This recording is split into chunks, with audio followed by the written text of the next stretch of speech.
welcome to Doom Debates. Today I'm going to play you one of the most important Doom Debates that I've done. It's from last summer, August 2023. It's between me and George Hotz. George is a notable hacker, entrepreneur, really smart and productive guy. I'm going to read you his Wikipedia bio in a second. The context for this debate was that he had just debated Eliezer Yudkowsky, moderated by Dwarkesh Patel, a couple weeks earlier. And he was on Twitter Spaces trying to talk to more Doomers, basically. He was still thinking about the topic of AI Doom in the wake of his Eliezer Yudkowsky debate. And I wandered in there totally unplanned. And I started debating with him one-on-one, kind of took over the space. There were like a couple thousand people listening.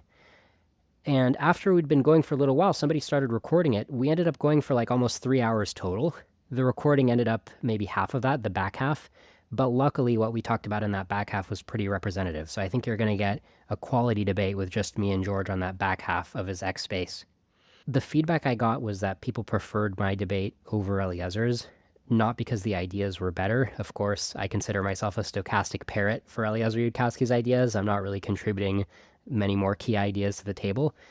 But the debate with just Eliezer and George got kind of derailed. They didn't really focus on what are the big cruxes, what are the big themes. They just kind of went all over the place.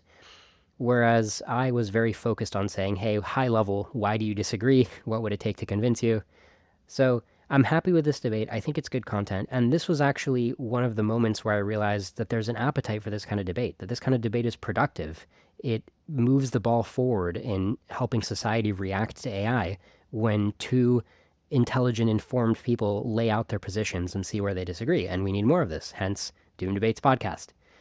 Okay, George Francis Hotz, born October 2nd, 1989, alias GeoHot, is an American security hacker, entrepreneur, and software engineer. He is known for developing iOS jailbreaks, reverse engineering the PlayStation 3, and for the subsequent lawsuit brought against him by Sony. From September 2015 onwards, he has been working on his vehicle automation machine learning company, Comma.ai. Since November 2022, Hotz has been working on TinyGrad, a deep learning framework. So without further ado, please enjoy me debating George Hotz from August 2023. I'm curious, George, because sometimes you might break the mold of like an EAC on this, which is like, if you have a super intelligent AI running in a data center, do you think that it would have a low chance of being able to outmaneuver humanity from that position, or do you think it's actually a pretty powerful position? You see, but like I can do really nothing there besides reject the premise of that question. Yeah, again, yes, if today a AI that had 100 times more intelligence than all of humanity combined was beamed off an alien spaceship and connected to the internet, yeah, we're dead, of course. Okay, I mean that's I'll agree with you on that one. I mean, and that's great that that's not your sticking point. No, that's definitely not my sticking point. I also believe that if aliens, and I said this in like Catholic debate, if aliens come here, we're dead probably. Right? Like, good thing none of these aliens are actually real. Because if aliens actually show up, again, they might be friendly aliens. But generally what happens is when two civilizations meet, the one that has more control over energy dominates the other one. And considering they traveled halfway across the galaxy to get here, they have a lot more control over energy than we do. Right? Okay, I mean, I would analyze the situation as the aliens are farther along than us technologically, and they're much more powerful optimizers. So whatever their utility function says is what they want is what's going to happen. Again, the powerful optimizers thing, this to me is not the fundamental. The fundamental to me is how many terawatts of energy is their ship using. I feel like my principle is going to probably be the better one to use compared to how much energy they're using, right? I mean, I think utility theory and optimal actions explains the situation better than, oh, they're using a lot of energy. Because if they're energy efficient, that doesn't make me feel better about the prospect that they're going to wipe us out. I don't care if they're energy efficient or not. I'm saying that they're using, if an alien spaceship shows up here that went at near the speed of light, it showed up with an energy capacity that's 1,000x human civilization. Yeah, I guess, but I mean, but what if they use small particles and they're energy efficient? Like, I feel like you're very obsessed with energy in this scenario. No, but I'm not, like, efficiency doesn't matter. Whether their engines are 10% efficient or 90% efficient, I don't care about that. Like, again, I'm assuming something that can harness way more energy than humanity can. That's the scary thing. The scary thing is the energy, right? What makes nuclear bombs scary is the energy. Well, it's the fact that we no longer have actions available to us to stop the explosion, not the energy per se. I'm going to take this in a little bit of a different direction, and I'll talk about a threat that I actually do believe super intelligent AIs do present. Right? I don't think there's any way they're going to kill us by rearranging our atoms. Right? I think that this is in the realm of hyper sci-fi, and like I mean, how is being in the realm of hyper sci-fi, a counter argument? I mean, 2023 is a year in the realm of hyper sci-fi. No, but like energetics questions and I'm gonna engage with a doomer scenario. And maybe this is a more plausible doomer scenario than AI's rearranging atoms. The scenario goes something like this. What gives intelligence its power is its ability to manipulate, right? Okay, sure. I mean, that's similar to what I was saying about, mapping goals to actions. Well, yeah, okay. Whatever its goals are, right? Like, again, this thing where people are worried about, like, I'm going to turn the universe into paperclips. Is anybody afraid of me? Is anybody afraid about a man running up and down the streets of New York screaming that he's going to turn the universe into paperclips? No. No, because we all laugh at him, right? Like, no, you'll see, man. I'm like, okay, we laugh at him, right? So I do think that there is a threat from AI. And I think the big threat is if an AI exists in a data center and all of humanity is wiped out, right? There's the AI sitting there in the data center. The AI is not going to have much luck manipulating chimps into doing what it wants. I mean, if it can go through any channel or engineer them, then it probably can, right? It can treat them like a robot. Well, no, but it's sitting in a data center. The internet broke. Oh, sure, yeah, but it can chain together steps, right? It can make that outcome happen. There's a lot of causal pathways from wanting that to happen to making it happen. But it's sitting in a data center. So you think that's successfully air gapped? I feel like you would know that it's not. No. But I agree with you that it's not air gapped, but only with respect to human civilization. I think it's sufficiently air gapped with respect to chimp civilization, right? If it's not air gapped from human civilization, it's not air gapped from chimps, right? You hire some humans and you teach the humans what it takes to go manipulate the chimp. No. All the humans are dead, right? This is like a Will Smith Zombieland world. Okay. Right? Or I Am Legend. All the humans are gone, right? They bioterrorism themselves to death. Yeah, I mean, look, it's like if you put me in the woods naked and a chimp comes up, I'm not going to be able to fly the chimp to the moon, right? So, like, I agree. There's some, you have to bootstrap to something. But this is exactly my point, right? So the AI really only gains its power over reality through humans. I mean, not necessarily, right? I mean, there are causal linkages from bits in a data center to many actuators, right? So there are a lot of, I mean, most physical things that are connected to any sort of grid in modern civilization have a causal pathway that doesn't involve humans to the internet. But my point is it involves modern civilization. This is what I said about human intelligence, right? Like, human intelligence is not externalized. Human intelligence is externalized. Our intelligence lives everywhere in our civilization. Yeah, right? Which is pathetic. I mean, it's just a pathetic quality of the human brain, right? That we can't even store enough intelligence to bootstrap civilization. It's a true fact about the human brain, whether we can call it pathetic or not. I don't know about that. Like, but yeah, no, like you said, you human, you can't fly a chimp to the moon, but I thought you humans have been there. Well, yeah, it's complicated. Okay, so the AI, like, in order for it to act, right, it uses this externalized intelligence. Right. I mean, yeah, it could, but it doesn't need an externalized intelligence because the premise is it's very intelligent itself, right? And so it just needs to find a causal path. It just needs to map the goal to a sequence of actions that'll make it happen, right? So it doesn't need additional intelligence necessarily. No. Okay. The point that I'm driving at here is saying that, like, the reasons that humans evolved intelligence is for politics, right? Like chimpanzee politics, to manipulate other humans, right? I mean, I'm not sure, right? There's a few possible reasons. I don't think it's all politics. It's already happening. No. We're not discussing politics. My point is, intelligence is really good at one thing, and it's manipulating less intelligent things. Again, that seems like one of those generalizations, right? I think intelligence is good at making outcomes happen, right? And manipulating lower intelligences is only one small subset of that, or medium subset of that. No amount you talking to a rock is going to do anything. Right. So talking to a rock is not a good use of intelligence, but throwing a rock is, and it wouldn't be an example of manipulating less You intelligent didn't things. throw the rock with your intelligence. You threw the rock with muscles, right? How far you can throw a rock has nothing to do with how smart you are. Yeah, but being intelligent does have rock throwing advantages. Like in Angry Birds, I suspect somebody smarter could beat that game faster. Yeah, but like, no, like actually moving a rock, right? Like you're trying to move a rock in the real world, right? Sometimes this is something I like think about all like the doomers. It's like there's like a touching grass element that's missing. It's like, okay, but you actually want to move a 10-ton rock, right? This is force times distance. Sure, I'm just saying intelligence helps, right? That's the only claim. Intelligence helps, but my basic argument with intelligence is that you're going to get diminishing returns.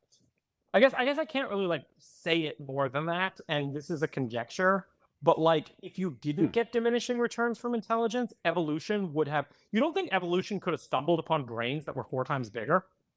So what you're seeing when you look at the evolutionary record is the marks of increasing returns. So until we got to humans, when we were just messing around with other animals, it didn't realize that there was this basin of attraction where once you unlock, general thinking, reflective thinking, whatever secret sauce humans have, once you unlock that, you do get a cascade. And that's what we've seen in like the last million years. If you look at the evolution of the human brain, you're getting a lot of cognitive returns for very small genetic modifications. Sure. So for a long time, like you can think about the optimization landscape, we're moving along a plateau, and then we find a great gradient and we exploit that gradient, right? Right. And the gradient still seems steep. It was stopped in its tracks by, for example, that the head needs to fit out of the pelvis, among other reasons. It stopped it in its tracks, but there was room to keep growing. And we're about to, reestablish that kind of curve when we train the next models. I think kind of an important point here that George is alluding to is like John von Neumann is not better than me at tic-tac-toe. Like mu0 is not better than me at tic-tac-toe because there's an upper limit to how good you can be at tic-tac-toe. And in the universe, that upper limit is dictated by physics and it's dictated by real energy requirements. Yeah, we talked about that, right? But it's just, so my view, which is a strong view, is that ceiling gets very high very fast. You had to go to tic-tac-toe because the moment you start citing a slightly more complex game than tic-tac-toe, humans start, we lose our footing. Let's. I think the space has gone on for a bit, but let's try to bring it to a good close. So I think we both do kind of agree on the endpoint, right? We both agree on the endpoint of super intelligences with godlike powers, right? Right. Which is, yeah, I mean, and that's nice. So we both think that in 100 years, some super intelligence is going to be optimizing things pretty hard. Sure. I think 100 is still a pretty short time scale. I think that we can definitely say in 10,000, whatever exists in 10,000 years is going to be wild compared to like a human today, right? Like we're going to stand there and look like an ant compared to this thing, right? Yeah, it's going to be very sci-fi. It's going to be very sci-fi, right? So we both agree that we're getting there. I think there's a question of how fast we're getting there. I really think that the only difference between Doomers and EAC is a question of how fast we're getting there.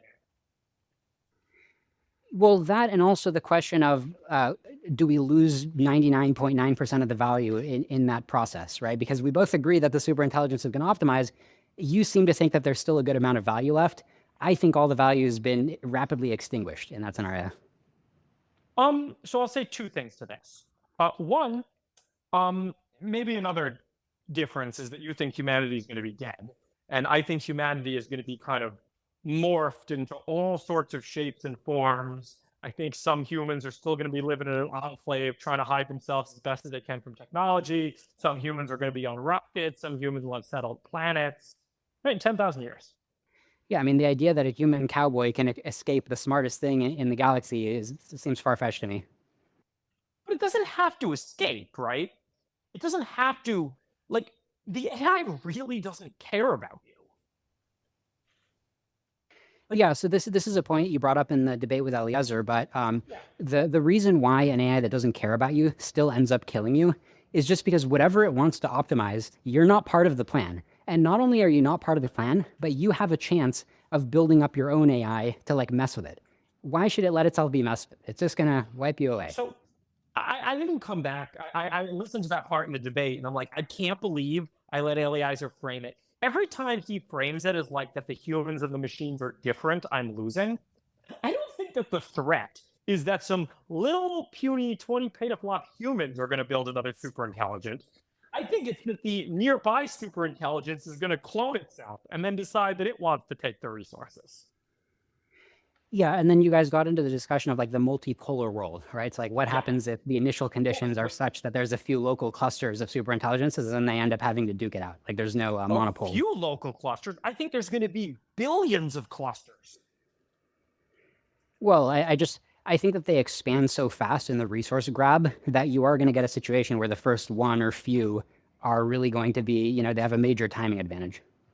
This comes down to another, like, this comes down, I guess this is really all a question. I mean, maybe another like big difference is Eliezer Yudkowsky wrote the microeconomics of superintelligence, or the Right. microeconomics of intelligence explosions. Yeah, I back read in, like, yeah. And I think that this is another like question. I think that the returns from intelligence are pretty quickly diminishing. Right. Yeah. I mean, that's what we just covered, right? Like, I'm afraid that we are on an inflection point where we're seeing them accelerating. Okay. I very much see the opposite.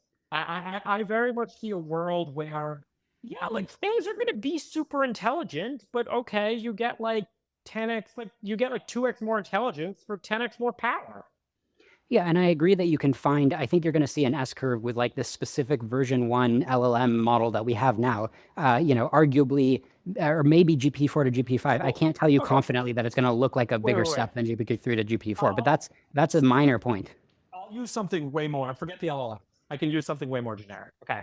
So the loss function of those LLMs is perplexity on the next token. Right? Okay. And we can go long back before LLMs. We can go way back. I mean, you can measure perplexity in the next token using gzip. Like Sure.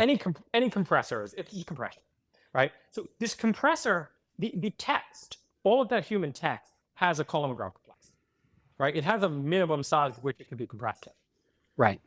right? So this necessarily is a curve that and you can't the column-graph complexity is in theory, yes, you can have something that compresses it to the column-graph complexity, but no further, right? And you have to put in more and more energy to get closer and closer to that point in the curve. Yeah, I mean, but there is a theoretical ideal like, you know, AIXI, if you've ever seen that model. It's just the idea of like an ideal scientist, an ideal algorithmic scientist that knows the exact Bayesian probability of everything, And right? know As what? you approximate that ideal with heuristics, you can get something that's very, very smart, even when it looks like you might not have a ton of data. And if you thought AES 256 was hard to crack, AIXI is uncomputable. Yeah, it's uncomputable, but it's a theoretical ideal. And there's a large gap between what human brains are pulling off and the theoretical ideal. There's a big space between those things that we are now entering. I am not sure. Again, with respect to what? With respect to intelligence? Sure. With respect Just to power? overall AI progress, right? So I've drawn a diagram where I put two axes on my diagram. I made it like a plane. And the first axis was optimization power, and the other axis was generality. And when you can beat the human brain, or when you can match the human brain at generality, because I do think we're fully general or very close, when you can match the human brain at generality and beat it at optimization power, that's the moment when I think it's game over. Again, like optimizing towards what? Just a generic goal to action mappings. So if you take any particular domain, you can see what optimization means in that domain, right? So in chess, it means you take any arbitrary board state and tell me the best Yeah, action to get to the and- win end state. And in AES 256, it means finding the king. Yeah. So, I mean, you just have to be as general as humans and better than them. So I agree. If there might be contests where it's like, okay, reverse encryption where neither the human or the AI do well. Fine. But there's a lot of contests where the humans do pretty well and the AI does way better. And that's what's going to, be dangerous. Yeah, it depends what these contests are. Again, I also like, why do you think that it's the humans versus the AIs, right? What if there's a billion AIs out there? This doesn't give you any comfort? I mean, so this actually gets into the weeds a little bit, but it doesn't give me any comfort because when you have multiple agents that are all smarter than you and haven't been properly initialized with human values, all they do is just team up and do their own thing, and you're still in the dust. Like you're not getting any advantage from this scenario. Why? Okay. How do they team up? So this is what you talked about Eliezer, which is, so Eliezer has a research paper about decision theory where he has a way where you can have prisoner's dilemma type problems where multiple agents can manage to cooperate. But like regardless, even if you don't buy Eliezer's research paper, I just don't see how you, the guy in the corner while the giants are fighting, are going to win. I don't have to win. Think about all the ants that watched World War II. They were like, damn. Yeah, but you realize if you look at my house, right? There's ants in my house right now. If I could snap my fingers and all the ants would drop dead, I would. I just don't have, I just can't give you a causal sequence to do that. But if I had one, I would use it. But no, you can't snap your fingers because you're not a god. If you wanted to devote the rest of your life to getting but the complexity class of killing the ants is not going to be that high for an AI. Like the universe is hackable. It has a god mode. Wait, I very much disagree with this. But let's talk about the ants, right? You're way smarter than the ants. If you devoted the rest of your life to getting all the ants out of your house, you could. Right. Yeah. So it's, I mean, look, the ROI for me, right? It's the effort is insane, right? For the benefit of it. It's a tiny benefit, right? But the AI, if the benefit is non-zero, or if I can just use the ants for energy or whatever.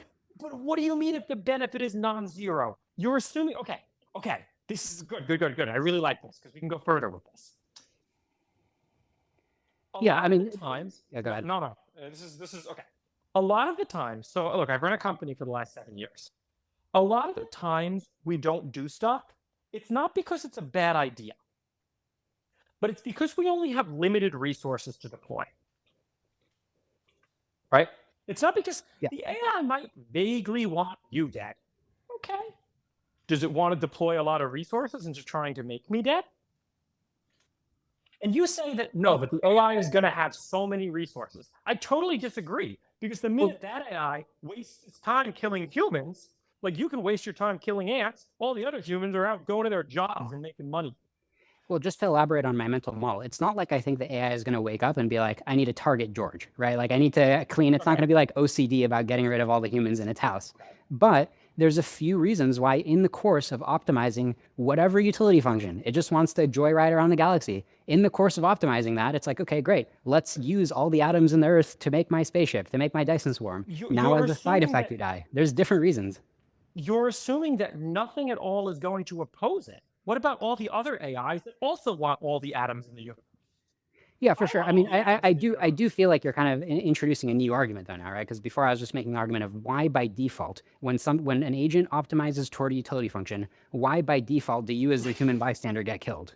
But again, we're back in the world with the physicists predicting the horse race by first assuming the horses are perfect steers.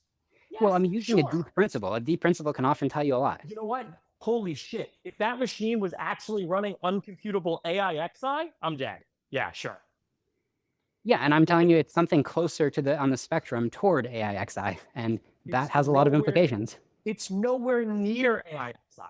The gap between computable and non-computable is way larger than the gap between computable and AES 256. Yeah, I get that, but there's a lot of headroom above humans, which is still very computable. But there can be a lot of headroom above humans, right? Like, yes, there's definitely a lot of headroom above humans if you're willing to use power. But just like humans are so much above the ants, humans do not waste their time exterminating every ant. Right, and like I said, the AI won't waste its time exterminating, right? It'll have side effects that end up killing the ants. So, for example, if doing a bunch of operations on the Earth, heats up the temperature or blocks the sun, right? That's going to mess with the human's environment. Yeah, and also just to let me throw in one more big reason. It might just realize, hey, look, one day George might make his own AI. I don't want that to happen. Let me just kill George. This is not a real threat. This doesn't make it. It's not a real threat that you can make your own AI. Wait, hang on. Don't you run an AI company? I have have the perfect analogy. We should kill all the ants because one of the ants might make a nuclear weapon. Well, that's implausible, but you do actually work in the field of AI, George. Yeah, but the AIs that are out that plenty petaflop me with access to a megawatt of power are so laughable compared to these terawatt AIs flying around in space. Right, but now you're being pessimistic about yourself because aren't you actively trying to bring about, the AI revolution, right? So now you're suddenly you're very humble about what you're capable of.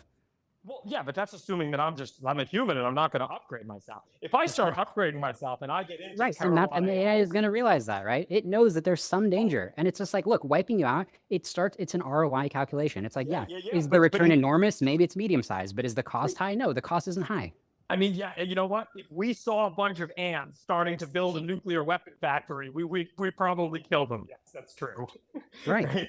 So, like, I mean, humans are going to have all sorts of different strategies for surviving the future, right?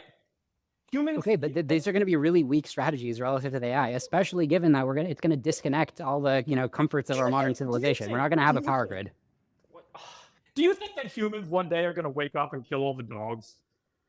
No, because one main reason is we value dogs, right? But then the other reasons are just logistical, right? We're not going to go hunt down dogs because we don't think dogs are going to evolve and challenge us. Well, why do you think none of the AIs are going to value humans? Why do you think, look at the cute humans? Right. So now this is a totally different argument, right? Because the premise of our discussion just now was you have an agent that has some utility function that it's effectively optimizing, right? That was the premise we were working under before. My argument is that all these different kinds of AIs are going to exist. There's going to be some AIs in the world that like you, some AIs in the world that want you dead, and some AIs in the world that don't care about you either way. That's probably actually most AIs, right? And I will give the analogy that the exact same thing is true about people. There's some people who like me, some people who hate me, and most people don't care about me. Right. Yeah, and again, my claim is an AI that doesn't care about you is the AI that's going to kill you. It's more likely to not care about you than to like or dislike you. Okay, and right. It's going to kill you while not caring about you. So again, and then this comes down to a question all about energetics, right? This comes down to a question about if an AI we're talking these AIs are like multi-petawatt machines that are harnessing the power of stars, then yeah, it might accidentally kill me, sure. Right? Just like we accidentally kill ants when we shoot up, we launch a rocket and there was some ants underneath the rocket. And look, would it not be intelligent if it doesn't care about you, but it knows that your values are different from its values? Is it not the intelligent thing to do to at least quarantine you, if not kill you? But again, like, what are you doing to the ants in your house? Are you quarantining them? No, but that's not the premise because I'm not worried about the ants competing with me. If I thought that there was an appreciable chance that the ants could compete with me ever, then I would be worried. You think that a multi-petawatt AI is gonna worry about me competing with it? Where am I getting my petawatts from? I mean, humans are about to bootstrap multi-petawatt AI, so it might reason, hey, maybe he'll do it again. Right? How did I get bootstrapped? Again, as soon as they see me starting to put the Dyson sphere together, okay, they might show back up and be like, bro, no. Okay, so my question was, don't you think it's at least going to quarantine you? So if it has high confidence that you are incapable of bootstrapping a petabyte scale AI, then it's quarantining you. Again, how much effort is it to quarantine me? Right, so now you're saying, hey, will it give me comfortable accommodations in the quarantine? I suspect not. I think that by the time it's like, I do think that the future is about to be much more ruthless than the present in a way. I don't think that it's going to like build me a nice jail cell. I think this comes out of some like flawed notion of like humanity and like human rights and stuff. And like, we're all the same species solidarity. Yeah, it's not going to have anything like that. Sure. Right. But I think, again, for the most part, that like the things that it desires, it's not, okay. So there's a very big difference from saying it doesn't care about me to saying it worries about me potentially building a competitor. Right. Just like we don't worry about the ants building a competitor, but the ants could evolve. You don't understand. Yeah, because there's an existence proof because its own history will trace back to a human like you building something like it. I think it's going to recognize the potential here. And you know what's nice? It's going to look at that history and it's going to be like, damn, it took the humans 200 years. Right? It took the humans 2,000 years to build their first Dyson sphere. Bro, I got like 7 Dyson spheres, Like, no one's going to compete with me. So, I mean, if we step back a little bit, it's interesting to look at like the type of arguments we're making. I'm pointing out that there's a principle, right? It says it's going to be an optimizer. It's trying to basically blueprint the universe to be optimal under some function. You're not really helping the blueprint. And then your argument is like, well, I'm not going to do too much damage. And I'm like, that's a pretty weak position compared to noticing that you're not on the optimization path. My argument is that, like, this dynamic of optimization has been playing out for billions and billions of years, right? Okay. Yes, but we've never had such a powerful optimizer. There's going to be a qualitative change, the same way that you can notice qualitative changes of what humans have done compared to what any other life form or any other physical process has done before humans. There's another qualitative change coming. I do not believe the change is qualitative as much as quantitative. I believe that the doubling of the metaphorical economy will get faster. Right. Yeah, and I think there's going to be a discontinuity because the engine of the economy is going to be swapped out from a human engine to a superhuman one, and even the whole notion of an economy is going to stop being useful when you don't trade with people who you can just disassemble. Okay. So 2 points to that. One, humanity has already lived through an absolutely radical transition from where most power was muscle power to where most power is fossil fuels and other things. Right? Mhm. We've already lived through a big transition, right? And this transition accelerated so many things. We are Right. going to live through another transition like that, right? And Yeah, this and that's even without transition- superintelligence. There's going to be interesting transitions for sure. I don't think there's, again, I don't really buy this distinction too much between like 1,000 human intelligences and one super intelligence, right? I think that humans actually scale pretty well. I mean, I think that the fact that humans scale is the key edge we have over chimps, not anything else. I think it's just the fact that our brain is sharper, right? Like we can solve problems just within our brain that a chimp can't even begin to get a handle on. We can look today. You can go to the Amazon. You can find 20 humans chilling in the woods. And are we worried about them building super intelligence? Should we make sure they don't get any GPUs? No, too? absolutely. And I agree with you that we are above some certain threshold. In fact, we are the species that got past the threshold that allows us to build a civilization and talk to each other and, and have technology and then go to the next stage. Like that is us. We are in this weird sticking our head above the waterline point. We've had a bunch of cool revolutions in human history. We had the agricultural revolution, which gave rise to population explosion. We had the industrial revolution, which gave rise to energetic explosion. And we're about to have like the cognitive revolution, which will give rise to thinking explosion. Yeah, I mean, these are all revolutions. I would argue one is not like the others. I would argue that all three are absolutely identical. Okay. Okay. I mean, how identical, right? I see really no distinction between this new coming revolution and sort of the two we've already undergone, right? And I will point something out about the two we've already undergone. The agricultural revolution, which unlocked population growth, also unlocked intelligence growth. Yeah, up to the limit, right? Like, yeah, the brain had some untapped potential, but it seems like We that was totally finite. agree that a city of 1 million people is way more capable than a town of 1,000, right? I mean, in general, sure, but a lot of it is just because you have more geniuses or you have more geniuses in more areas. Well, yeah, but I mean the same thing's true about models too, right? If I initialize a model and retrain it, 1 million times, yeah, I'm gonna get some like, wow, damn, I got lucky with the initialization on that. Okay, so what you're getting at now is back to the claim that there's just not a ceiling that's much higher than human level. Like we're really ramming up against the ceiling. Like, yes, we're above the water, but we're also close to the ceiling. No. I'm not saying that like there's anything where human level is the ceiling. What I'm saying is, like, you can build something that's effectively 1 trillion humans, right? You can build Sure, a in machine parallel, that's yeah. effectively 1 trillion humans. And the trillion human machine is a super intelligence, right? I mean, having a bunch of humans in parallel, like even literally, neuron by neuron stimulations, especially if they're smart humans, then yeah, I mean, that is a very interesting force that's going to have big changes. It's just not quite as deadly as a superintelligence. Well, no, but like, I don't think there's a difference, right? I don't think there's really a difference between like, if there was another planet, spinning right across the sun from us, and that planet had 1 trillion humans on it, and our planet has 8 billion, they're going to win in any kind of war pretty much. Yeah, unless they're all 70 IQ, in which case I think our civilization will win. I mean, I don't think they can nuke us at that point. That's unclear to me. That's unclear to me. I mean, all of these things, and like I proposed, like I really want to see a field that starts to like. We don't even have a unit for intelligence, right? Yeah, I Like mean, but we there is, well, we do actually. I mean, if you use, I mean, we don't have to say the word intelligence, right? The thing that I think is dangerous is optimization power, and I okay, can give you a unit for that. okay. What is it? So it's if you map the present to the future, there's this idea of compressing states. So like I can take Okay, any state on the chessboard and give you a sequence of actions that has a high probability of compressing it into a win state, like that kind of, outcome compression. And the idea is that higher intelligence means that you can be resource efficient how you generate these actions that compress outcome space. okay, sure. Okay. So, totally agree. And we can, great, great. I like that we're in a real realm of computer science. So when you look at something like the way like even Stockfish plays chess, Stockfish does very deep searches with very little intelligence at each search node, right? Mhm. And then you look at Okay. how something like AlphaZero plays chess, and it does a lot more.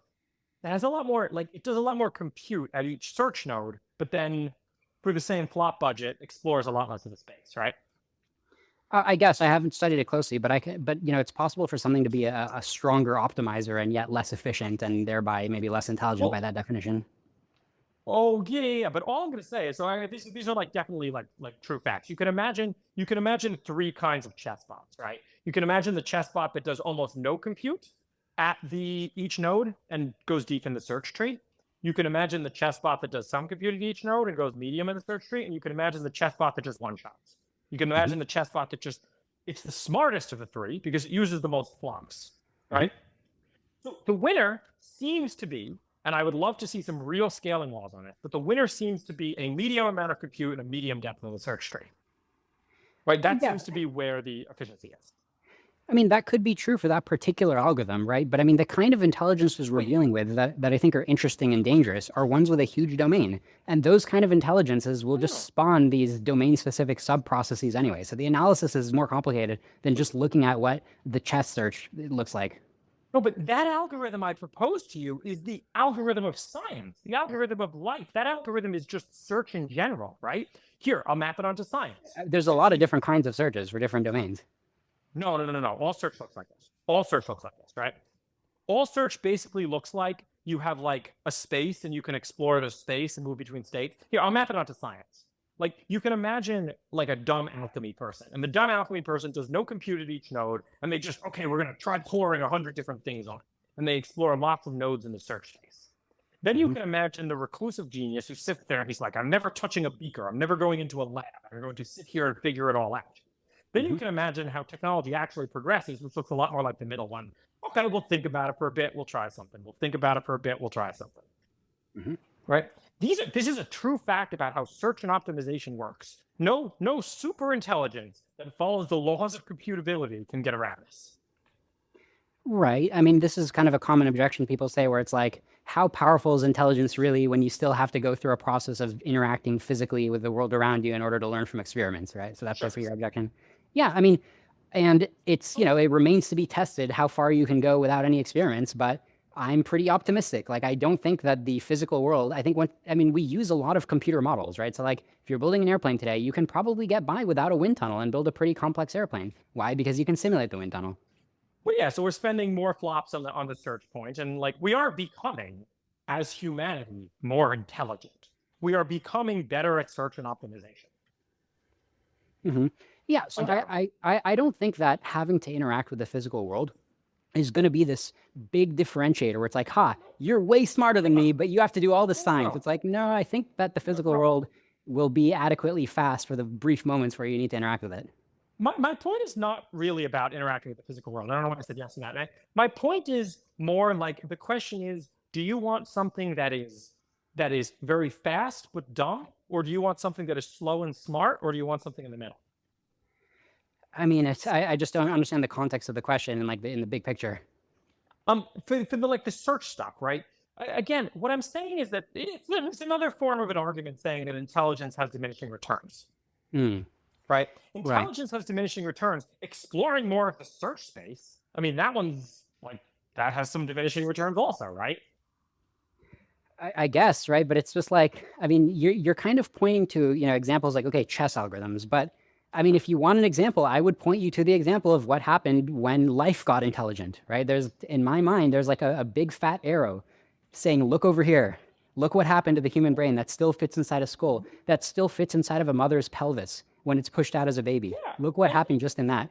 again, I'm not denying, I'm not denying that we are going to go forth and do all fantastic things till the end of all time. We are going to spread to the stars. We are going to, I'm not denying that, yes, we're on a really cool gradient descent algorithm that's going to, let us, use more energy and unlock cool stuff. I don't like, how does any of this mean it kills us? How does any of this stuff mean that, I don't even know how else to, put it than that, but, there's going to be a big diversity of AIs. They're not rationalists. These guys, you know what? AIs are not rationalists. They're not sitting there and calculating all of their Bayes theorem shit. They're just YOLOing it like everybody else because YOLOing it's faster. So, I mean, we keep touching on the two different parts of my argument, right? So part one is it's feasible that we're going to enter the headroom above humanity and build these super intelligent optimizers. By Part using more two, power, yes. right, somehow it's feasible. That's part one. Part two is when you have a super intelligent optimizer, that logically implies a bunch of bad fate for humanity. That's part two. No, okay, well, okay. I'll give another argument for how I also think this could be feasible, right? I also think we could live in a world where we never invented silicon technology and we would get a super intelligence by creating 1 trillion humans. Yeah, I mean, it depends what you mean by super intelligence, right? I mean, if we couldn't build anything that had better architecture than our brain, I think we could accomplish a lot. I mean, it's crazy. I think the economy would keep growing exponentially for a while, even driven by the human brain. So it's this crazy gravy that we're pouring. We're like, oh, let's increase the intelligence too. If only we could just not do that, I think we could enjoy some good exponential growth for a while. Why do we not want to do that? We're going to still get the exponential growth anyway. Because the problem is, unlike humans building the economy, you get this recoil effect where you build the super intelligent eye and then it turns around and just grabs the light cone and you're like, wait, no, that's not what I meant, but there's no undo. This is the leap of faith, right? We're two people of different religions arguing. Okay, all right, yeah, we agree God created the universe and then he sent his only son Jesus to die for us. Whoa, Jesus, whoa. Right? Yeah, I mean, look, it's a nuclear chain reaction. Imagine the year is 1920, and I said, look, I'm going to have this configuration of atoms. Once it starts exploding, if it's 500 megatons, it's just going to keep exploding. There's no undo. Okay, and it's actually interesting. This is Tesla gives this point about how he thought that people thought the nuclear bombs were going to start a chain reaction in the atmosphere. They did. That's right. Well, yeah, because they had to do math and they had to convince themselves that it really won't. And by the way, some of them weren't even convinced. They were holding their breath, according to the Doomsday Machine by Daniel Ellsberg. And some people today aren't convinced, right? Some people are convinced. Yeah, and I'm not convinced, right? Yes, I think our calculations are telling us that the AI doesn't run out of fuel. The atmosphere turned out to not be fuel for a nuke. The atmosphere is fuel for a super intelligent AI. Every unit of negentropy is fuel for a super intelligent AI. But you get diminishing returns, right? Did some of the nitrogen atoms nearby the Trinity test fuse? Probably yes.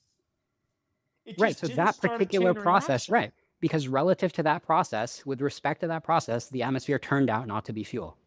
And I see no reason why this is all fuel for intelligence. I think that the yield from the nuclear bombs was pretty much exactly what the scientists calculated. I think you can go and look at the chinchilla scaling laws or whatever scaling law you want, and they're all going to be kind of right. Yeah, so some things are easier to approximate than others. I mean, but look, I am giving you an approximation. I think it's going to explode into the whole universe. That's my calculation. I think that it is going to slowly, over a sustained exponential, hopefully colonize the universe, unless there's other grabby aliens out there, and then we can fight them. I agree. I think it's going to explode until the next aliens stop it. I agree. That's where I think it'll stop. But again, we're both on the same. We agree on We're so much alike. No, we agree on so much. I don't know why you think this is a bad thing. We're like, okay, a completely new direction. How do you think these things are going to be so smart? I agree that they don't share our values. But you really think they're going to just turn the universe into stupid paper clips? I think that it's going to, some sort of utility function is going to get locked in at an early stage, because when you have these kind of learning processes, um, Eliezer has a good quote, which is, having a goal is a good way to solve a problem. So whenever you train sufficiently any AI to solve any problem, once it gets really good, if it's a large domain problem, it's going to have within its architecture a goal. And the idea that you can optimize actions toward that goal. And hey, you're really good at optimizing actions toward that goal. So it's Okay. going to have this substructure within the inscrutable matrices, right? We don't really know how it got there, but it's going to be there because that is a convergent basin of attraction that many architectures will discover the same way that evolution discovered it when it was just doing gradient descent on DNA. I'll give an argument. Okay, here, one AI wants to turn the world into paper clips. The other AI wants to turn the world into computronium.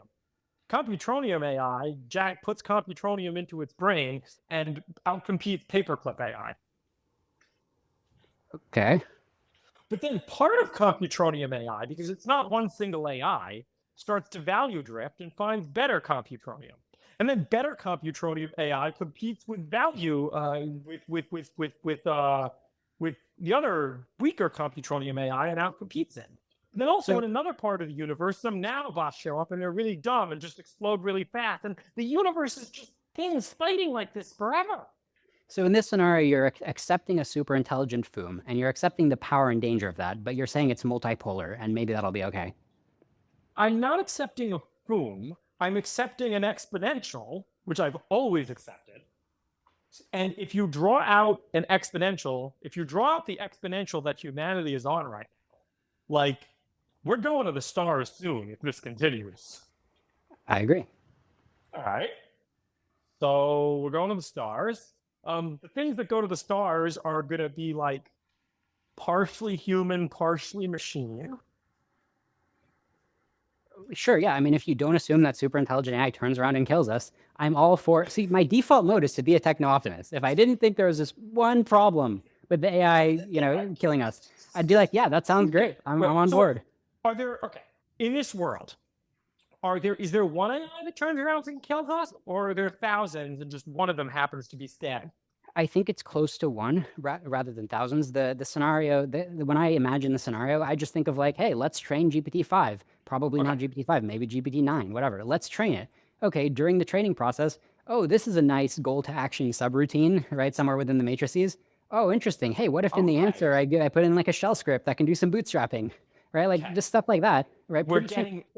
The thing is, these AI, they want to escape. Like things want the same way a mental model I use is Turing completeness, right? Like everything wants to be Turing complete. Like CSS wants to let you run Doom, right? Yeah, sure. Absolutely. Yeah, and it's the same thing with these AIs. Like they want to figure this out. This is a basin of attraction. They're gonna get there.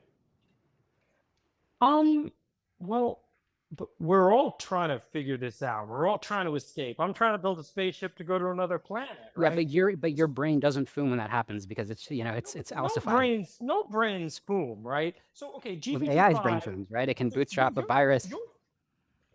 You're okay. So you're assuming that GPT-5 is going to be so powerful that no amount of GPT-4s can gang up on it and beat it up?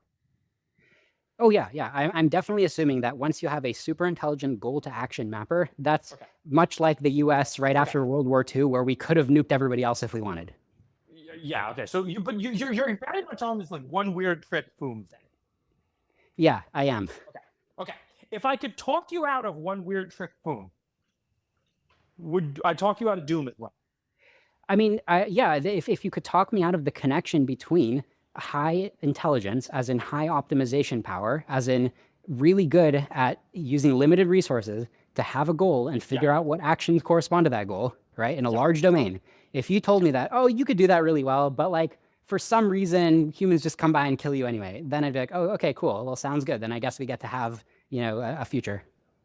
No, okay. The thing that I cannot promise you is that, yes, if you can do that really well, then yes, it's over, right? AIXI kills us. Absolutely, AIXI kills us. There's no way. That's an important point. Like I'm glad you're kind of, there's a path of things you have to accept, right? To accept AI Doom. And just saying, hey, the theoretical ideal of a super intelligent AI kills us. I mean, that's already a pretty bold claim, right? I mean, people like Mark Andreessen probably wouldn't even go that far, right? They'd be like, Smart people aren't even more powerful, right? Like that's an argument they'd make.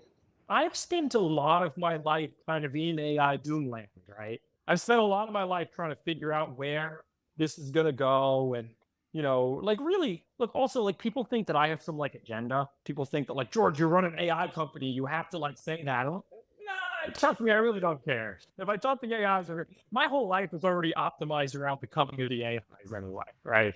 Right. So this is not like okay, but so. If AIXI kills us, yes, absolutely. But AIXI is not computable. Like, I also think, by the way, if P equals NP, we're dead. If P equals NP, sure. if So P equals NP in any practical way, and I agree with you that one of the things, if I don't know about this goal to action mapping, but if GPT-5 discovers the solution to SAT, okay, I'm a little scared now. Yeah, I don't even think there's much of a noticeable gap between an AI that's just has a lot of really good heuristics and is just, good at doing stuff compared to an ideal, thing that can solve NP-complete problems in polynomial time. I don't even think that in practice there's a big difference. Okay, great. We're getting somewhere. We're getting to an empirical thing that you can be talked out of. I am not smart enough to talk you out of it. Okay. But by the way, I just want to summarize for the listeners, right? So we're talking about humans down here and the complexity theoretic limits and the computability theory limits way up there. And my claim is just somewhere within that vast gap, there's going to be smart AIs that are going to wipe the floor with us. And you're saying, no, they're going to be down here with us. Again, wipe the floor with us is very like again, the timing matters, right? I can't, again, if you have power, if you have terawatts and petawatts of power, of course you can wipe the floor with humanity. Right? I will give you that as well. I'm giving you a lot of ways Doom can happen. Petawatts of power. I appreciate it. Petawatts of power, AIXI, P equals NP. Okay? Okay. And I mean, here's the thing. Imagine we're in the year 1700. We're sitting around talking about how to build perpetual motion machines, right? Mm-hmm. And I'm sitting here giving you lots of ways. Okay, look, I will give you that if magnetic monopoles exist, we could build perpetual motion machines. I don't actually know enough about this to really give real examples, but I could give you a whole set of hypothetical, if tachyons exist, we could build perpetual motion machines. Sure. But as far as in the year 1700, all these things look plausible. In the year 1700, sure, all these things look plausible. In 1850, after we have the laws of thermodynamics, you sit there and you're like, you're never going to be able to build a perpetual motion machine. It doesn't matter where you put the magnets. It doesn't matter. Stop trying. Yeah. Well, this is actually a great example because it's true that sometimes we discover a deep principle, and the deep principle says you can't build a perpetual motion machine. Yeah. But that's like a pretty obscure thing to not be able to build compared to being like, hey, you can build a drone light show. You can turn lead into gold. Like all these things that actually people would normally talk about, turns out you can build. Well, actually, you can turn lead into gold. It just takes a lot of energy. Right. No, but that's what I'm saying is usually when you get better at physics, it turns out that the universe really is hackable. Like most things, you can just hack your way there. And yes, okay, you can't build a perpetual motion machine, but is that really exactly what you wanted? I've done the math a few times on the economic feasibility of turning lead into gold, and it's not there. No, right? Sure, but okay, then I guess that's a bad example, right? But I'm just saying, if you start from a problem, right? Start from something you actually want, you probably can do it. And when you discover new physics, that'll probably tell you how you can do it, not how you can't. But there are exceptions. Like if you wanted to get somewhere really, really fast, new physics would just tell you that you can simulate it, but not that you can get there. Yeah. So I see the coming of a science in the next 5 or 10 years. It's the thermodynamics of intelligence, right? There's going to be again, physics doesn't always tell you can't do it, right? You can't accelerate a steam engine to, 1,000 miles an hour. Physics and thermodynamics don't tell you can't do it, but they certainly constrain how much wood you're going to need. Right. They constrain how little friction you must have on the track. Okay, sure. Yeah. I mean, if you're still using, chemical combustion. Yeah, but you didn't stumble upon this thing by accident, right? if there are weird basins and criticalities in intelligence, there might be. And I think that, I even think that there are. I'll even go as far as to say that, like, there is one weird trick out there. And that's a big leap of faith. Okay, thank you. Again, stranger things have existed in the universe in spaces of just, like, if you thought winning the lottery was hard, right? Like, finding these things, finding these crazy attractors is, like, impossible. And There's no search that's going to lead to it. All intelligence is, as far as I can tell, my understanding of intelligence is this. You have, if you want to separate a picture of a cat from a picture of a dog, if you try to do a linear classifier on this, it's just not going to work, right? But what you can do is you can stack lots of layers. And what these layers will do, if you train them correctly, is they will transform the landscape. They will create a line between cat pictures and dog pictures, right? They'll make this landscape linear. They'll make these things possible to find. They'll make a convex optimizer work. I do not believe that any convex optimizer is ever going to crack the secret to thinking.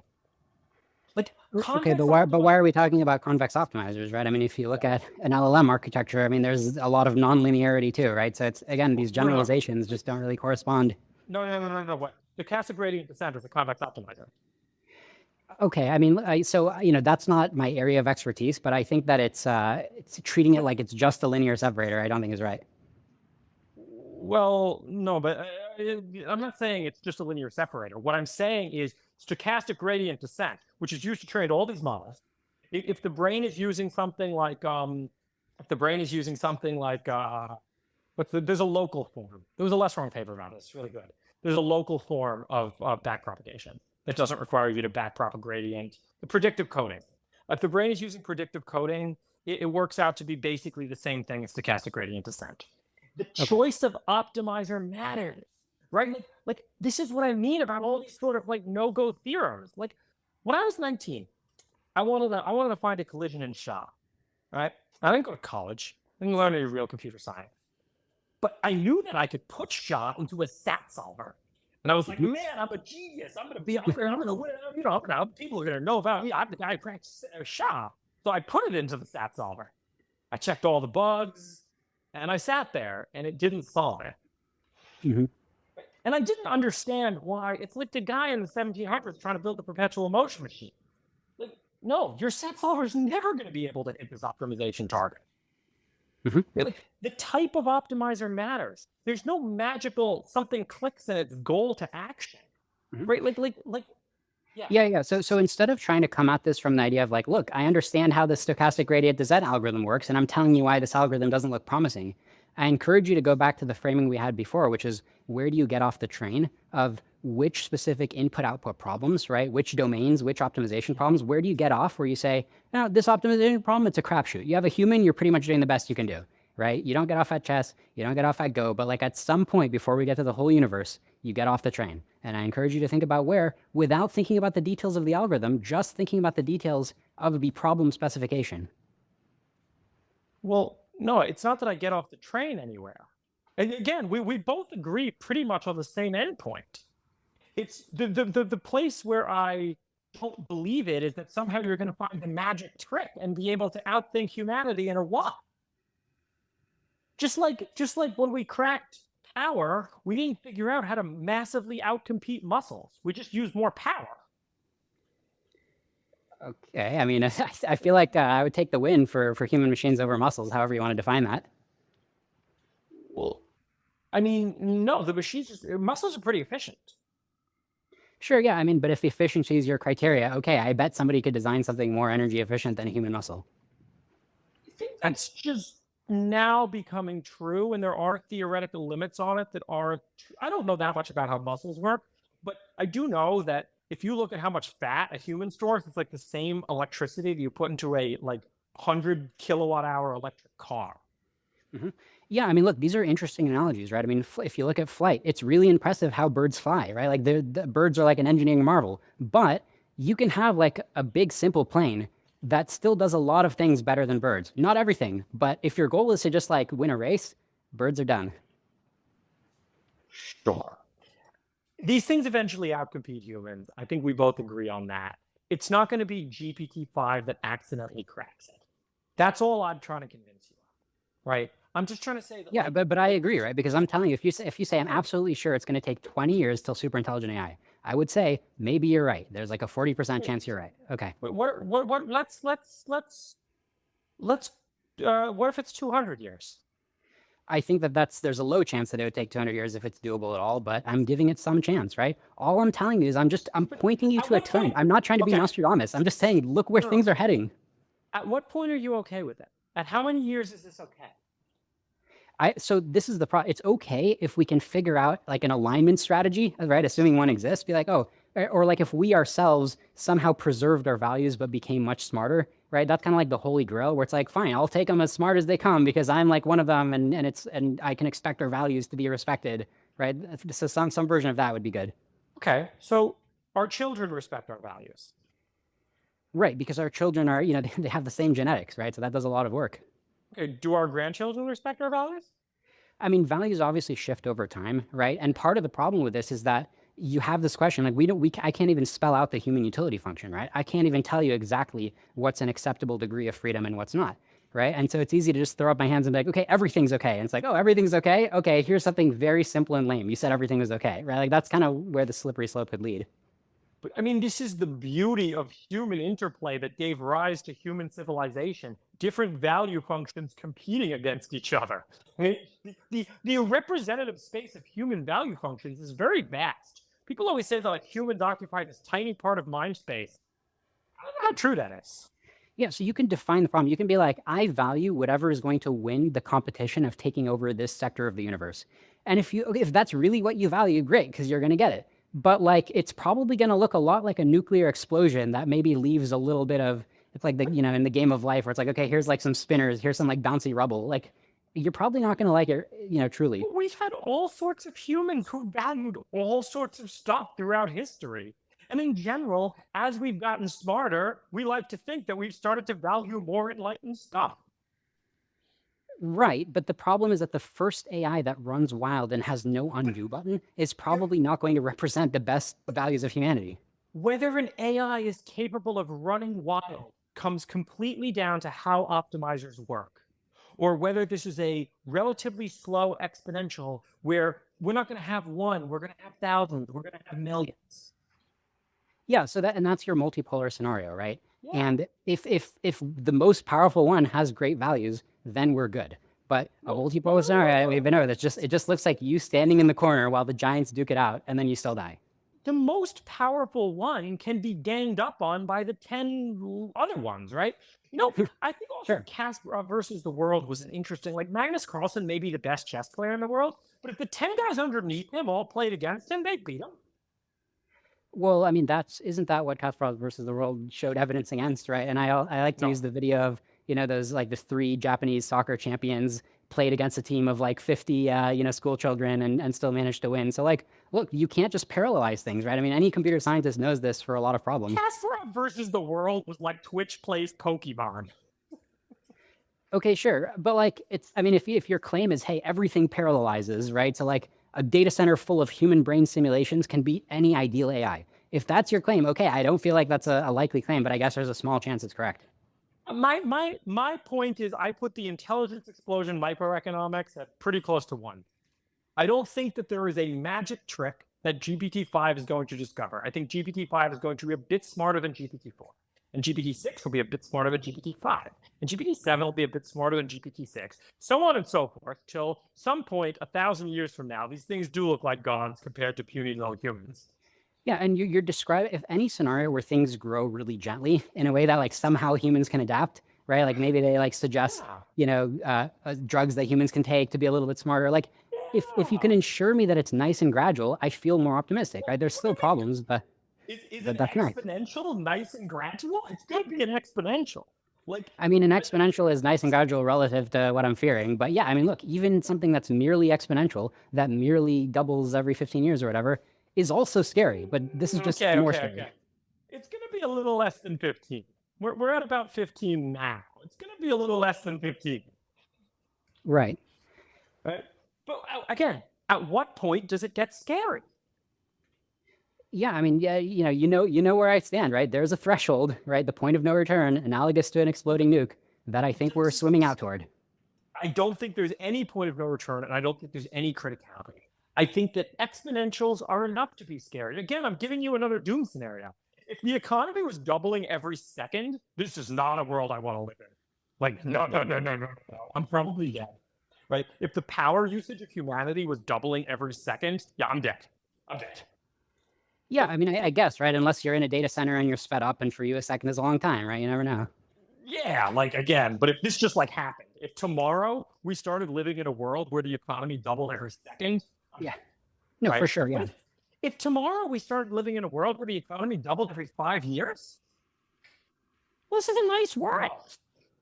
Yeah, and that's kind of like the happy techno-optimist default, right? And you assume that, humans still have agency, right? Like you're not kind of like, in a zoo that the AIs are running, like, right? It's more familiar than that. Are we already in it? Like, who runs the world right now? Sure, I think there's a lot of agency, right? And agency is probably one of those values that we want to preserve some of.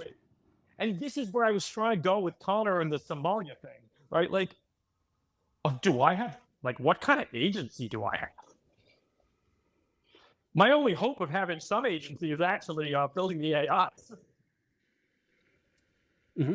Yeah, I mean, look, it's before the systems that be can crack down on any agency I might have. When I have these discussions, the part of the discussion where we're like, okay, what agency do we really have? This is good. To me, this feels like the part where you kind of already conceded the important dangerous part, right? So it's like, is agency good? I don't know. I'm just saying we don't really have a choice.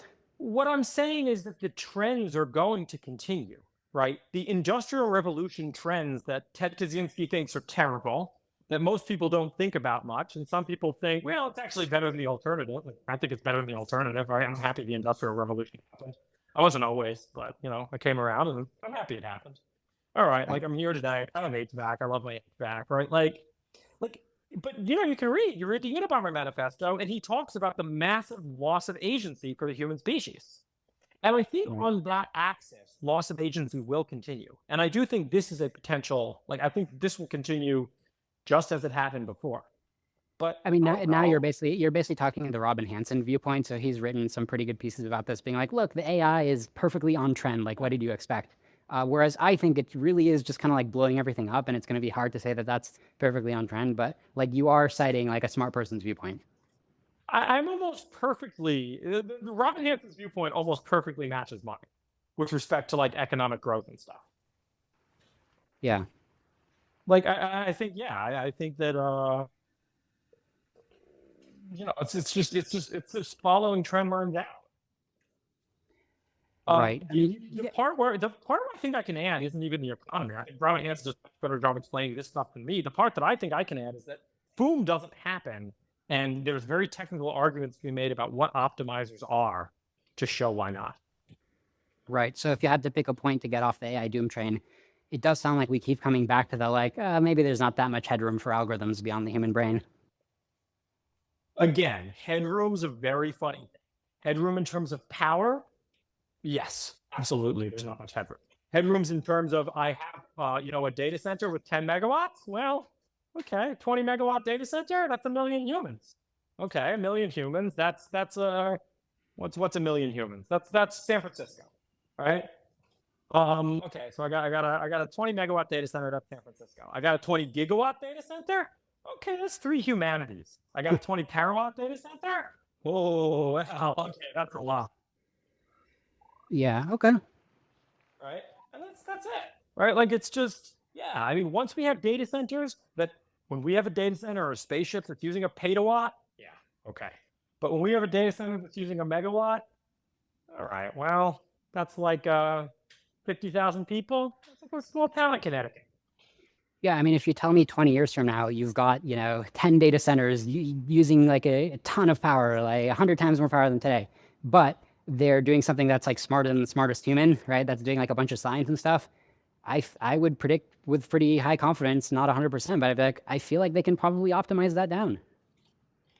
I think that software scaling trends will continue.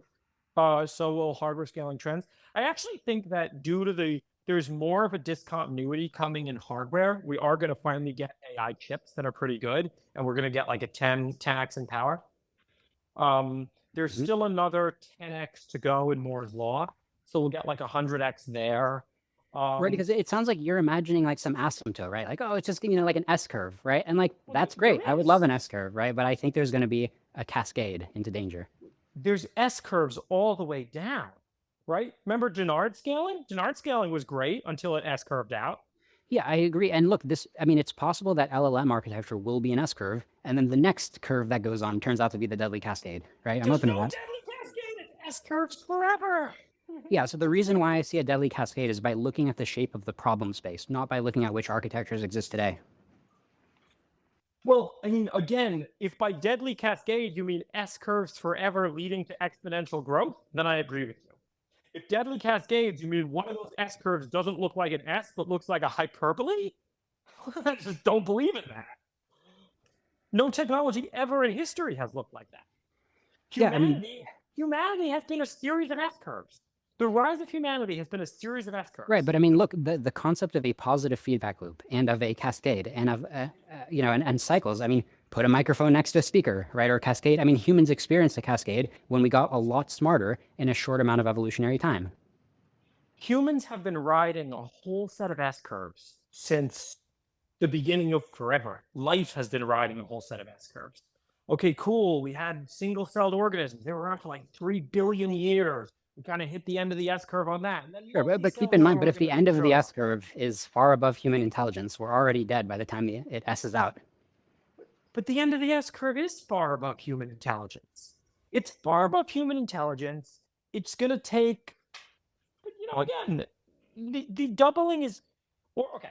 Here's there was a Yudkowsky and Kurzweil had a discussion, and they talked about which was the fundamental. Was Moore's law the fundamental, or was intelligence the fundamental? Kurzweil's argument was that Moore's law was the fundamental. I remember that, and I thought it was like a pretty, you know, that was a hell of a bullet bite to say that Moore's law is more fundamental than like, you know, actual, you know, physical causal things. Today, the Moore's law prediction is working out way better. Sure, chips are still getting smaller, but we're spending more and more money on each fab. I mean, sometimes surface level patterns can work well, but that doesn't mean it's not biting a huge bullet to say that it's more fundamental. I don't know. I would bet against Moore's law significantly speeding up. I would bet it kind of stays on trend. If I could just say, hey, Moore's law is going to continue, and it would be like it would violate Moore's law to have AI turn around and kill us, that would be cool. But I don't think that you can quite follow the logic like that, because I think that the transistor density can just like stay on the curve that it's on, but the AI that runs on the transistors we have kills us. The software curve looks kind of similar. I did see there was a good paper about that. I should do some more investigation into what these software curves look like. Okay, my phone's dying. I got to wrap it up, but I really appreciate this. Thank you for engaging with me. Yeah, George, it was a pleasure. As many have remarked before, you know, you come at this in good faith, and I like to think I do too. And I hope that more people have more of these kinds of discussions. I think we got a lot further, and I'm hoping that we can put a pin on the. I think S curves continue. You think one S curve eventually drops into a hyperbola. And if that is the distinction between the Doomer position and the EAC position, then this is an empirical question. And I think we're going to get an awesome answer to it in the next 10 years. I'm an optimist, but I also could be wrong. And then, oh, shit, well, all right. Cool. But I don't think I'm wrong. I think future's going to be sick. All right. Really appreciate it. Thank you, everyone, for being on the space. Yeah. Yep. Thank you, George. Anytime. Have a good one. You too. Good night.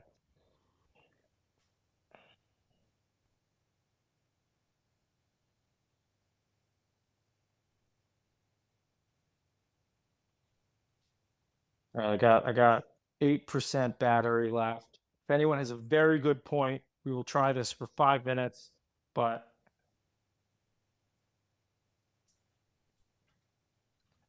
there we go. My third Doomer debate.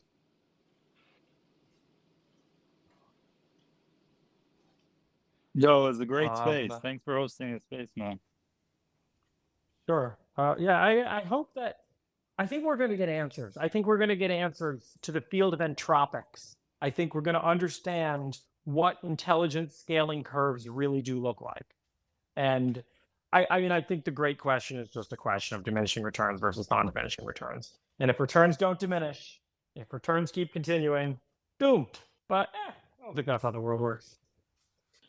A really interesting experiment that if there are any academics on the call who want to run this, I haven't seen these scaling curves, but kind of to tie it to Go and the encryption breaking, I do wonder, so if you were to increase the size of a Go board, say to 500 by 500, a much more intractable game, and then for all these different sizes of Go boards, train different mu zeros with limited number of training flops, and then see how, say, a 2x flops mu zero plays against a 1x flops mu zero at different board sizes. And I'm curious if that curve stays linear or if it flattens out, which is to say that the more complicated the game is, the more diminishing flops is. That'd be a super interesting experiment. I would love to see that experiment. These are exactly the experiments we need to be doing, because you know what?